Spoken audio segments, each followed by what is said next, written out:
नमस्कार विद्यार्थियों, हमारे YouTube चैनल लकी एजुकेशन में आपका स्वागत है। हमारी स्पंदना की जो बुक चल रही है उसमें हमने पहला चैप्टर जय सुर भारती, उसके पश्चात हमारा दूसरा चैप्टर है संघे शक्ति कलौ युगे। वैसे तो कहते हैं कि कलयुग में संगठन में ही शक्ति होती है। तो देखिए, हमने इस चैप्टर में आपको भूमिका बता दी थी कि भूमिका में क्या बताया गया है कि कोई भी कार्य छोटी छोटी वस्तुओं को इकट्ठा करने से सिद्ध हो जाता है। अर्थात एक अकेला व्यक्ति जब किसी कार्य को करने में असफल होता है, लेकिन उसी कार्य को जब हम मिलकर के एक साथ सहयोग के साथ संगठन के साथ एकत्रित होकर के करते हैं तो वह कार्य बड़ी आसानी से ही सिद्ध हो जाता है, अर्थात हम उसमें सफलता हासिल कर लेते हैं। तो हमने जो चैप्टर पढ़ा उसमें हमने यही पढ़ा था कि एक अपने गुरु की अवज्ञा करने के कारण कबूतर उस जाल में फंस जाते हैं और किस प्रकार से उस जाल से वो बाहर निकल पाते हैं। तो इसका इसमें बताया गया है कि वो संगठित होकर के ही सारा कार्य सिद्ध कर लेते हैं। तो मैंने आपको इसमें भूमिका बताई थी। यह जो हमारा पाठ है संघे शक्ति, वो पंडित नारायण शर्मा द्वारा लिखित हितोपदेश के कौन से परिच्छेद से लिया गया है? इसमें लिया गया है, देखिए ये हमारे इसमें 4 परिच्छेद हैं हितोपदेश में, किसके? नारायण शर्मा के। और ये जो नारायण शर्मा ने जो कथाएं लिखी थी वो पंचतंत्र पर आधारित कथाओं पर ही आधारित हैं, अर्थात पंचतंत्र जैसी कथाओं पर आधारित हैं, पशु पक्षियों की ऊपर आधारित हैं और पशु पक्षियों के माध्यम से अनेक प्रकार की हमें शिक्षा दी गई है। और उस शिक्षा में बताया गया है कि हमें कौन सा कार्य किस प्रकार से करना चाहिए और किस समय कौन सा कार्य नहीं करना चाहिए। अनेकों पशु पक्षियों का माध्यम लेकर के इसमें अनेकों कथाओं का संकलन किया गया है। तो ये जो हमारी हितोपदेश जो कथा है पंडित नारायण शर्मा द्वारा लिखित है, जो कि मित्रलाभ नामक परिच्छेद से ली गई है। तो मित्रलाभ जो हमारा परिच्छेद है इसमें 4 परिच्छेद हैं, मित्रलाभ, सुहृद, भेद, संधि और विग्रह। इस प्रकार से ये 4 इसके परिच्छेद हैं। उसके मित्रलाभ नामक परिच्छेद की यह पहली कथा से संकलित करके लिया गया, अर्थात पहली कथा का ही कुछ अंश यहाँ पर हमारे चैप्टर में दिखाया गया है। तो देखिए, हमने अब तक जो पढ़ा था इसमें पहले का अर्थ पढ़ लिया था कि गोदावरी नदी के किनारे एक विशाल सालमली अर्थात सैमल का वृक्ष है और उस पर अनेक देशों से या देशांतरों से अनेक दिशाओं से बहुत सारे पक्षी आकर के यहाँ रात्रि के समय निवास करते हैं।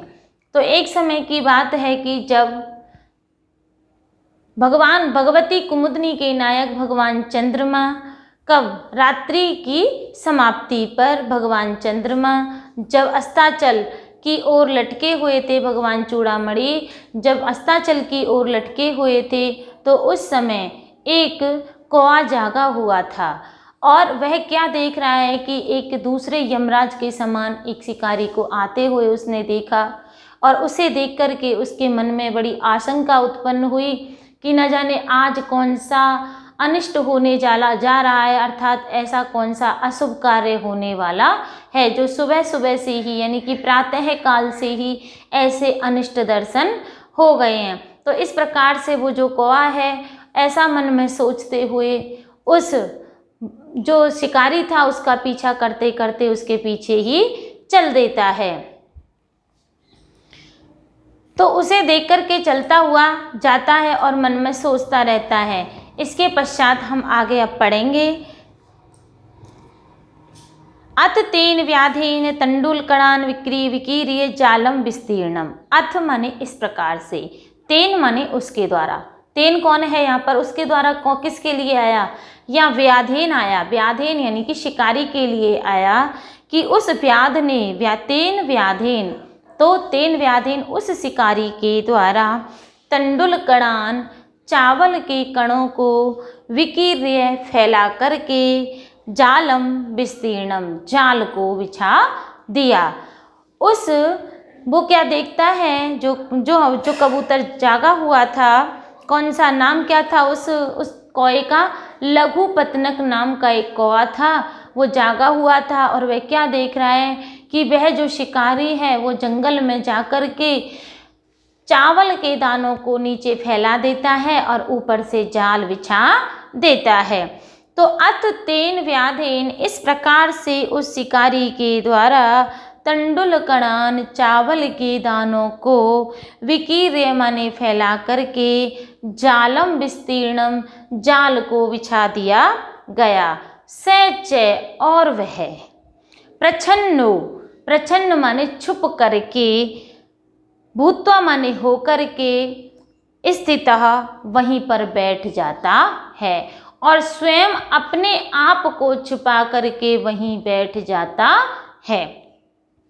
तस्मिन्नेव काले, उसी समय, जब वह उस काम को पूरा कंप्लीट कर लेता है, पूरा कर लेता है उसी समय, और खुद छुप करके बैठ जाता है, उसके पश्चात क्या होता है कि उसी समय चित्रग्रीव नामः कपूत राजा, चित्रग्रीव नाम का कबूतरों का राजा, सपरिवारों, अपने परिवार के साथ, अर्थात उसका जो जितना भी जो कुटुंब था, उसका जो कबीला था, यानी कि जितने पक्षियों को की टोली लेकर के वो चलता था, उन सभी को लेकर के वो चल पड़ता है। अब आगे देखिए, तस्मिन्नेव काले, उसी समय, चित्रग्रीव नामा कपोत राजा, चित्रग्रीव नाम का कबूतरों का राजा, सपरिवारों, अपने परिवार के साथ, बियति माने आकाश में, विसर्पन माने उड़ते हुए, तान तंडुलकणान, उन चावलों के दानों को, अवलोकयामास, यानी कि देखा, अवलोकयामास अपश्यताया, तो इसमें क्या होगा, इसका अर्थ उन्होंने देखा। उसी समय चित्रग्रीव नाम के कबूतरों का राजा अपने परिवार के साथ जब आकाश में उड़ते हुए जा रहा था, तो उन सभी ने उस जंगल में चावल के दानों को बिखरे हुए देखा।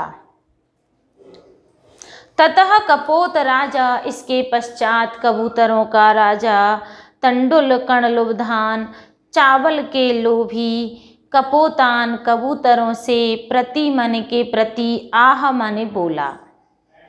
उसके पश्चात कबूतरों का राजा, कपोता नाम राजा, कबूतरों का राजा कौन था, चित्रग्रीव। तो वो जो चित्रग्रीव था वो चावल के लोभी, तंडुल कण लुब्धान, चावल के लोभी कबूतरों से बोला, कुतो अत्र निर्जने बने तंडुल कणा नाम संभवा, कुतो अत्र, यहाँ कहाँ से, निर्जने बने, जहाँ निर्जना, जना नाम अभावः, तो निर्जने, निर्जन वन में, जहाँ मनुष्य रहते नहीं है, जहाँ मनुष्यों का अभाव है, अर्थात यहाँ इस निर्जन वन में ये चावल के दाने कहाँ से आए, अर्थात ये संभव नहीं है, या तुमको किसी जाल में फंसाया जा रहा है, तुम्हारे लिए लोभ दिया जा रहा है। तो देखिए वो उसकी बातों को कैसे, किस प्रकार से सुनते हैं। इसके पश्चात कबूतरों का राजा चावल के लोभी कबूतरों से बोला कि इस निर्जन वन में चावल के कण कहाँ से संभव हुए या कहाँ से आए। तन्निरूप्यताम तावत, तत् निरूप्यताम तावत, तो वो कहता है तत् निरूप्यताम, आप थोड़ी देर के लिए रुकिए, अर्थात अपने आप को रोक लीजिए। भद्रम न पश्यामि, मैं कुछ सही नहीं देख रहा हूँ, भद्रम माने तो होता है कल्याण, लेकिन वो कह रहा है कि मैं कुछ ठीक नहीं देख रहा हूँ, मैं कोई कल्याण नहीं देख रहा हूँ, अच्छा नहीं देख रहा हूँ। सर्वथा अविचारितम न कर्तव्या, सर्वथा माने हमेशा, अविचारितम माने बिना विचारे, कर्म माने कार्य, न कर्तव्यम, न माने नहीं, कर्तव्यम माने करना चाहिए, कि कभी भी बिना विचारे कोई कार्य नहीं करना चाहिए। इसके लिए उसने कहा कि बिना विचारे जो करे सो पाछे पछताए, कि तुम बिना विचारे कोई कार्य करोगे तो पीछे तुमको पछताना पड़ेगा। तो वो कहता है तन्निरूप्यताम तावत, तो थोड़ी देर तुम रुकिए जब तक मैं कुछ अच्छा नहीं देख रहा हूँ। हमेशा बिना विचारे कोई भी कार्य नहीं करना चाहिए। एतद वचनम श्रुत्वा, एतद माने ऐसे, वचनम माने वचनों को, श्रुत्वा माने सुन करके, कश्चित कपोतः माने कोई कबूतर, सदर्पम बड़े घमंड के साथ, सदर्पम माने घमंड से, आह माने बोला। उनके वचनों को सुन करके, किसके वचन सुन करके? अपने कबूतरों के राजा चित्रग्रीव के वचनों को सुन करके। क्या कहा चित्रग्रीव ने? उसने कहा था कि मैं कुछ अच्छा नहीं देख रहा हूँ, कुछ शुभ नहीं देख रहा हूँ, या कोई कल्याण नहीं देख रहा हूँ, और बिना विचारे हमें कोई भी कार्य नहीं करना चाहिए, इसलिए तुम थोड़ा धीरज रखो। तो इन वचनों को सुन करके कोई एक कबूतर बड़े घमंड से ही बोला, उसे बड़ा घमंड हो गया और वह बोला, ईर्षि घृणी तु असंतुष्टः क्रोधनो नित्य शंकितः पर भाग्य उपजीवी च सड़ेते दुख भागिना।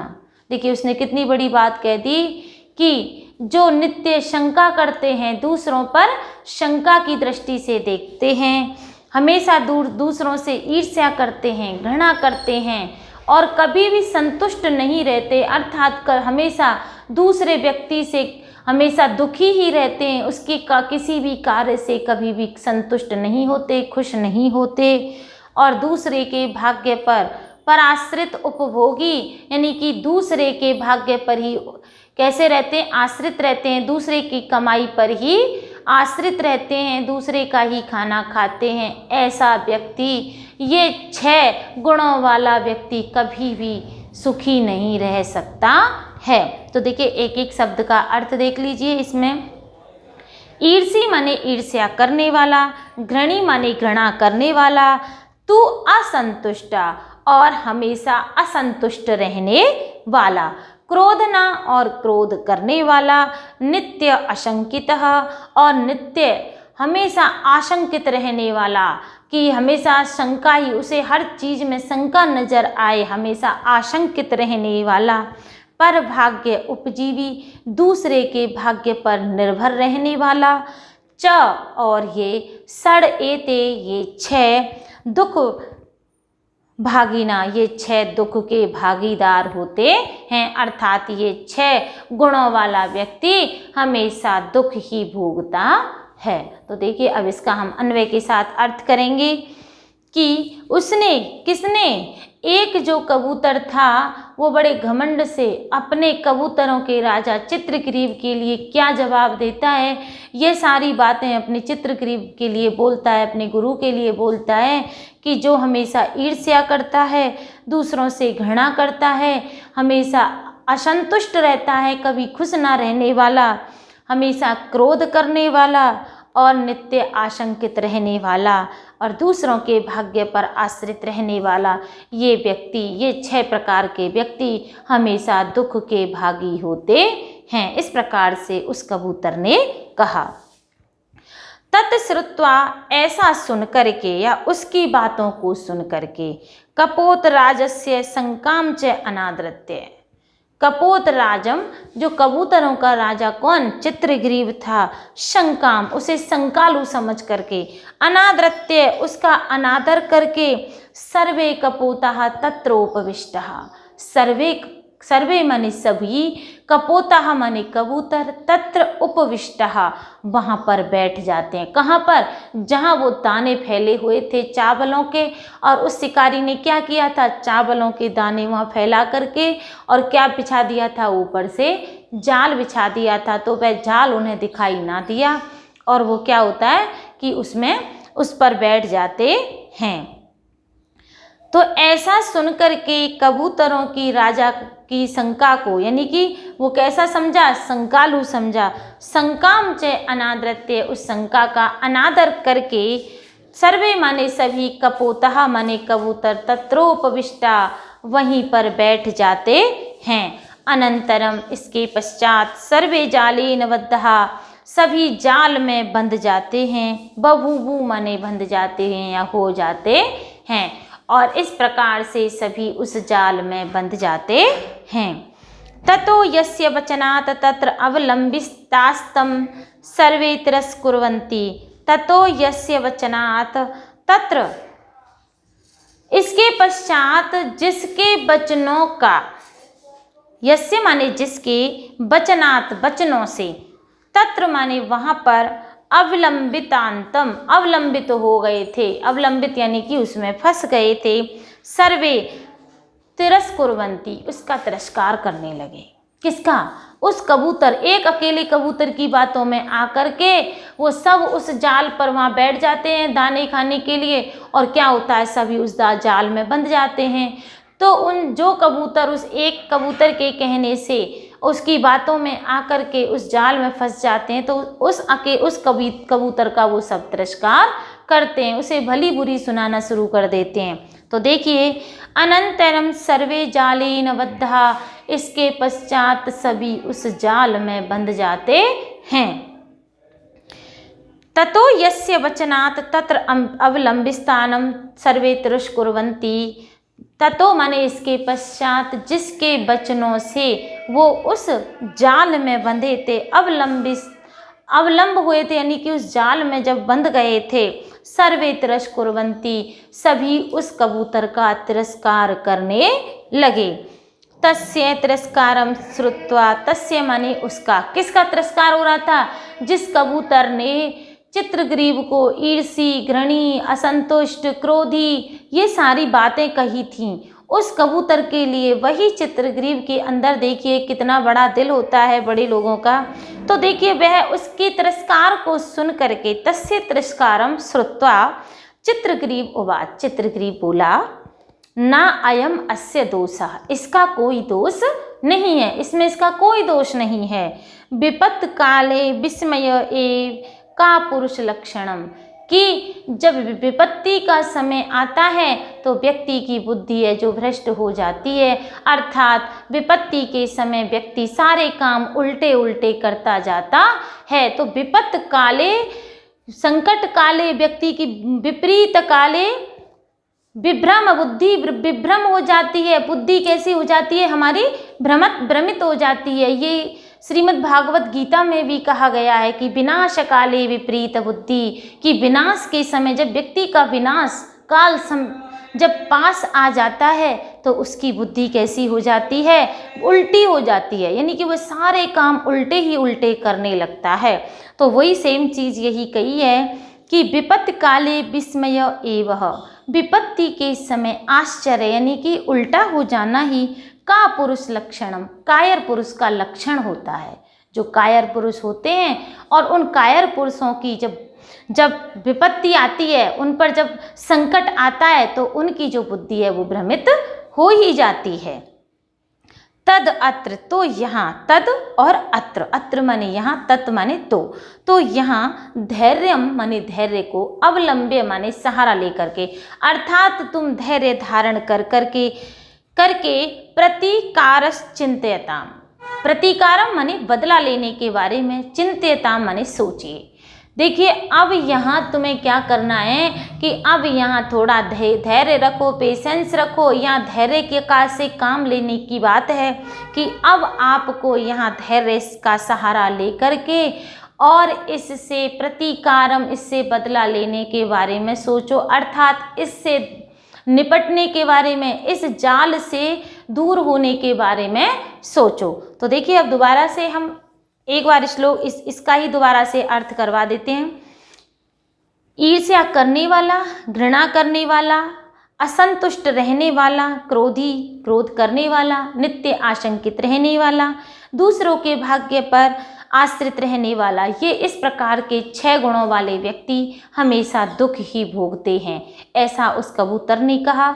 और उस कबूतर की बातों को सुन करके, तत्श्रुत्वा कपोत राजस्य, ऐसा सुन करके, उस कबूतर की बातों को सुन करके और उस कबूतरों की राजा की शंका का अनादर करके सभी कबूतर वहाँ उन चावलों को खाने बैठ जाते हैं, और इसके पश्चात वो सभी उस जाल में बंध जाते हैं, जिसके वचनों के कारण वो उस जाल में बंधे थे। सभी कबूतर उस कबूतर का तिरस्कार करते हैं।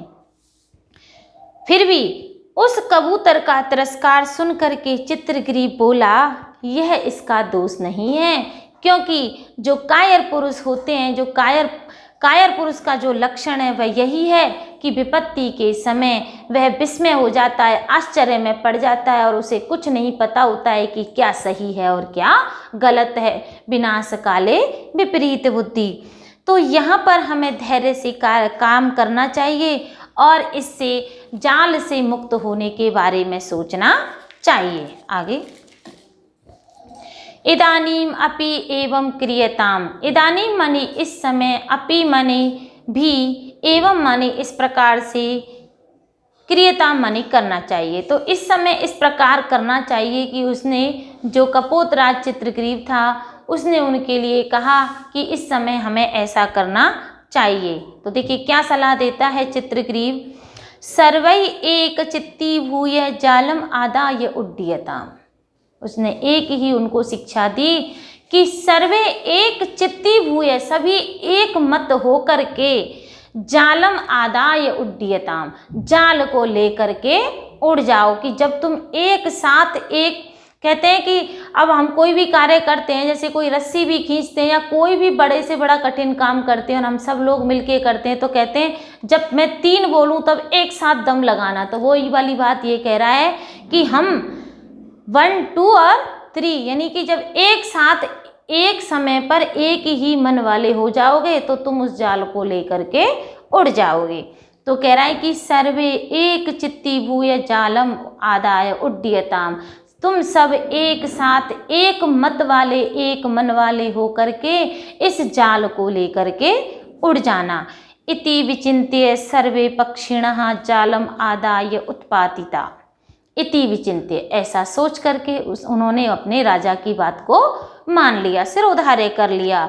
और सर्वे पक्षिणा, और सभी पक्षी, जालम आदाय उत्पातिता, तो एक मत वाले हो करके उस जाल को लेकर के वहां से उड़ गए। अनंतरम, इसके पश्चात, सव्याध, वह शिकारी, सुदूरात जाल अपहारकान, दूर से, जाल अपहारकान, जाल का अपहरण करके ले जाने वालों को, तान माने उन, अवलोक्य माने देख करके, पश्चात पीछे, धावनम माने दौड़ना, अकरोत माने करता है। यानी कि कहने का तात्पर्य यह है कि इसके पश्चात क्या होता है, जब वो, भाई उसने तो जाल बिछाया था किसके लिए, कि इसमें कोई भी पक्षी जब बैठ जाएगा तो मैं इस जाल को लेकर के उन पक्षियों को लेके घर चला जाऊंगा। लेकिन उल्टा होता है कि जब वो पक्षी उस जाल में बंध जाते हैं तो वो उस जाल को ही लेकर के उड़ जाते हैं। जब वो जाल को लेकर के उड़ रहे होते हैं तो पीछे से वो कौन देखता है, शिकारी देख रहा होता है कि उसके जाल को लेकर के, यानी कि जाल का ही अपहरण करके पक्षी भी गए और उसके हाथों से वो जाल भी चला गया, बेचारा निहत्था रह गया। अब उनके पीछे पीछे दौड़ने लगता है। अनंतरम माने इसके पश्चात, स माने वह, शिकारी, सुदूरात, दूर से ही, जाल अपहारकान, जाल का अपहरण करने वाले, तान माने उन कबूतरों को, अवलोक्य माने देख करके, पश्चात धावनम अकरोत, उनके पीछे दौड़ना शुरू कर देता है। ततस्तेषु चक्षु विषय क्रांतिषु पक्षिषु सव्याधो निवृता। अब देखिए वह कब तक उनका पीछा करता है, कि जब तक वो उनकी आंखों से ओझल ना हो जाए। ओझल का मतलब जब तक वो दिखाई दिए तब तक उनका पीछा किया, और जब दिखना बंद हो गया तब जाके उनका पीछा उसने छोड़ा। यानी वो तो पक्षी हैं, एक साथ जब उड़ेंगे तो बहुत तेज गति से उड़ते हुए चले जाते हैं और आकाश में बहुत ऊंचाई तक उड़ जाते हैं। तो ततस्तेषु, ततः माने इसके पश्चात, तेषु माने उनमें, चक्षुषी विषय अक्रांतिषु, तो आँखों से ओझल होने तक, पक्षिषु, पक्षियों में, सव्याधः निवृत, वह शिकारी उनको देखता रहा और निवृतः, बाद में लौट आया। अतः एव उच्यते, इसीलिए कहा गया है कि अल्पानाम अपि वस्तूनां संहति कार्य साधिका तृणय गुणत्वम आपन्नय बध्यन्ते मतदंतिना। देखिए कहते हैं कि छोटी छोटी वस्तुओं का संग्रह करने से बड़े कार्य सिद्ध हो जाते हैं। जिस प्रकार से तिनका बहुत छोटा होता है, जो तिनका होता है, या उसे वो कह लो सन कह लो, या उसे कुछ भी कह सकते हैं, तो उस तिनकों को जब इकट्ठा कर लिया जाता है, बध्यन्ते मतदंतिना, और एक मत वाले हाथी को उसमें बांध दिया जाता है। तो देखिए दोबारा से, अल्पानाम अपि माने छोटी छोटी वस्तुओं का, संगति माने संगठन करने से, कार्य साधिका बड़े बड़े कार्य सिद्ध हो जाते हैं। तृणय माने तिनके, अर्थात जो बट, उसको तिनकों को जब बट दिया जाता है और बट करके क्या बना दी जाती है, रस्सी बना दी जाती है। तो तृणय गुणत्वम, तृणय माने तिनके को, अर्थात तिनकों को या घास को जब उसके गुणों को एक साथ मिला करके आपन यानी कि बट दिया जाता है तो क्या बन जाता है, बटने के पश्चात एक रस्सी बन जाती है। और उस रस्सी के बनने के बाद क्या होता है कि एक मत वाले हाथी को उससे बांधा जाता है। तो जब मतवाले हाथी को बांधने के लिए एक छोटी से छोटा तिनका भी कितना बन जाता है, शक्तिशाली बन जाता है। तो इसी कारण कहा गया है कि जब छोटी से छोटी वस्तुओं का हम संगठन करते हैं, इकट्ठा करते हैं, तो उनसे बड़े से बड़ा कार्य भी सिद्ध कर लेते हैं। एक बार और पूरे श्लोक, पूरे ही चैप्टर का अर्थ एक बार और दोबारा से आपके लिए रिपीट करवा देती हूँ। तो एक बार देख लीजिए। गोदावरी नदी के किनारे एक विशाल सेमल का वृक्ष है। अनेक देशों और दिशाओं से रात्रि के समय पक्षी वहां आकर के निवास करते हैं। इसके पश्चात किसी एक दिन रात्रि की समाप्ति पर जब भगवती कुमुदनी के नायक भगवान चंद्रमा अस्ताचल की ओर जा रहे थे, उस समय लघुपतनक नाम का कौआ जागा हुआ था और उसने दूसरे यमराज के समान आते हुए एक शिकारी को देखा। उसे देख करके वह सोचने लगा कि आज न जाने क्या अनिष्ट होने वाला है, और आज सुबह सुबह से यानी कि प्रातः काल से ही अनिष्ट दर्शन हो गए, अशुभ दर्शन हो गए हैं, न जाने क्या अनिष्ट होने वाला है। और ऐसा सोच करके वह मन ही मन सोचता हुआ बड़ा व्याकुल होता है, दुखी होता है और उसका पीछा करने लग जाता है। अब क्या होता है, वह क्या देखता है, अततेन व्याधेन, इसके पश्चात क्या होता है कि उस शिकारी के द्वारा उस निर्जन वन में तंडुल कणान चावल के दाने फैला दिए जाते हैं और जाल बिछा दिया जाता है और स्वयं वहीं पर छुप करके वह बैठ जाता है। उसी समय जब वह इस सारी प्रक्रिया को कंप्लीट कर चुका था, इस सारी प्रक्रिया को कर चुका था, उसके पश्चात चित्रग्रीव नाम का जो वो कबूतरों का राजा था, वो अपने परिवार के साथ आकाश में उड़ते हुए जा रहा था। तो उसने उस निर्जन वन में उन चावलों के कणों को वहाँ बिखरे हुए देखा और तब कबूतरों का राजा उन चावल के लोभी कबूतरों से बोला कि इस निर्जन वन में यहाँ चावल के दाने कहाँ से संभव हुए, थोड़ी देर रुकिए, मैं कुछ अच्छा नहीं देख रहा हूँ। हमेशा बिना विचारे कार्य नहीं करना चाहिए। अर्थात कहा गया है, बिना विचारे जो करे सो पाछे पछताए, और काम बिगाड़े आप नो जग में होत हंसाए। अर्थात वह व्यक्ति अपना ही बुरा कर सकता है, जो बिना विचारे कार्य करता है वह अपना ही बुरा करता है, अपने ही पैरों पर कुल्हाड़ी मारता है। तो उसने कहा कि आप इस प्रकार का कार्य मत कीजिए, थोड़ी देर रुकिए। लेकिन ऐसे वचनों को सुन करके एक कबूतर था, वो बड़े ही घमंड के साथ बोला कि हमेशा दूसरों से ईर्ष्या करने वाला, घृणा करने वाला, हमेशा असंतुष्ट रहने वाला, क्रोध करने वाला और नित्याशंकित रहने वाला तथा दूसरों के भाग्य पर आश्रित रहने वाला, ये 6 प्रकार के गुणों वाला व्यक्ति हमेशा दुख ही भोगता है। इस प्रकार की उसने उस पर बात कह दी। ऐसे उस कबूतर की ऐसी बातों को सुन करके और कबूतरों के राजा उस चित्रग्रीव का अनादर करके और वो सभी कबूतर वहाँ पर बैठ गए। कहाँ? उन चावल के दानों को चुगने के लिए। इसके पश्चात वो सभी उस जाल में बंध जाते हैं और उसके वचनों को, जिसके वचनों से वो उस जाल में बंधे थे, उस कबूतर का सभी तिरस्कार करने लगते हैं। और उसके तिरस्कार को सुन करके वह कबूतरों का राजा चित्रग्रीव बोला कि इसका कोई दोष नहीं है कि जब कायर पुरुष का जब विपत्ति का समय, संकट काल जब सामने आता है तो उसकी बुद्धि भ्रमित हो जाती है। तो यही सेम इसके साथ हुआ है। इसीलिए धैर्य का सहारा लेकर के और इससे निपटने के लिए अर्थात इससे छुटकारा पाने के बारे में सोचते हैं। तो इस समय मैं जैसा कहता हूँ तुम्हें वैसा करना चाहिए। सभी एक मत वाले होकर के इस जाल को लेकर के उड़ जाएं। ये ऐसा सोच करके सभी पक्षी जाल को लेकर के उड़ जाते हैं। इसके पश्चात व्याध शिकारी उसके जाल को लेकर के जो उड़ रहे होते हैं, जाल का अपहरण करने वाले उन कबूतरों को देख करके उनके पीछे पीछे दौड़ना शुरू कर देता है और जब तक दौड़ता रहता है जब तक कि वो पक्षी उनकी आंखों से ओझल नहीं हो जाते और बाद में लौट करके आ जाता है। इसीलिए कहा गया है कि छोटी छोटी वस्तुओं के संग्रह से बड़ा कार्य सिद्ध हो जाता है।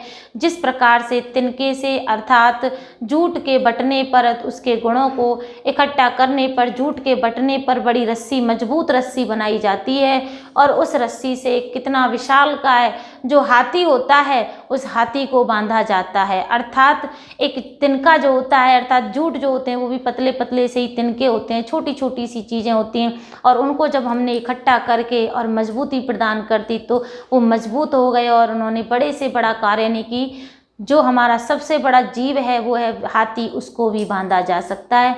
तो कहने का तात्पर्य यह है कि इस चैप्टर से हमें यही शिक्षा मिलती है कि हमें कोई भी कार्य जब हमसे अकेले से सिद्ध नहीं होता तो हमें मिलजुल करके कोई भी कार्य, बड़े से बड़ा कार्य सिद्ध कर लेना चाहिए। कभी भी बड़ों के आज्ञा का अनादर नहीं करना चाहिए। जो हमसे बड़े होते हैं, श्रेष्ठ होते हैं, तजुर्बेकार होते हैं, उनके पास सारी चीज़ों का हुनर होता है और वही हमें यही शिक्षा देते हैं कि हमें कौन सा कार्य किस समय करना चाहिए और कौन सा नहीं करना चाहिए। तो उन्होंने अपने गुरु की अवज्ञा करने के कारण उस जाल में बंध गए थे, लेकिन गुरु की ही आदेश के कारण वो सभी जो कबूतर थे वो उस जाल से मुक्त भी हो जाते हैं।